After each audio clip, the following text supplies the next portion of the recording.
আসসালামু আলাইকুম। আমার এই মুরগিটা গত 2 দিন আগে একটা ডিম পারছিল, তো আজকে আবার ওকে বেঁধে রাখছি যাতে ওর ডিমটা পাই। কারণ গত 2 দিনে ওর 2টা ডিম আমরা হারাইছি।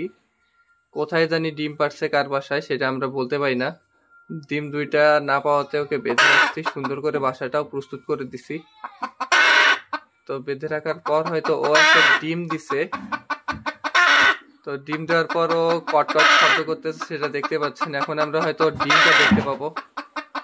দেখা যাক ও আসলে ডিমটা পারছে কি না। আমরা এখন ওকে উঠাই নাই, এখন ওখান থেকে সরে গেলে আমরা ডিমটা দেখতে পাবো। দেখা যাক। হ্যাঁ, সরতেছে ও। এটা অনেক একটা মুহূর্ত। আবার বসতেছে। ওকে আমি নিজে থেকে উঠাই দিচ্ছি না, কিন্তু আপনাদের দেখায় দেওয়ার জন্য একটু উঠায় দেওয়া লাগতেছে। দুঃখিত। আমি এবার ওকে একটু সরাই দিব। সরাই দিলে আপনারা দেখতে পাবেন। হ্যাঁ, এই তো মাশাল্লাহ।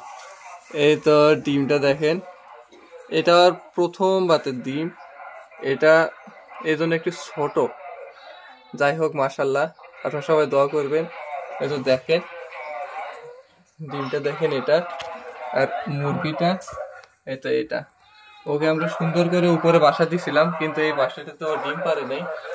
ও এই বাসাটা চিনতে পারি না, এই জন্য এখানে ওকে ডিম দিয়ে দিছি। এই তো ডিম আর মুরগি, মাশাল্লাহ।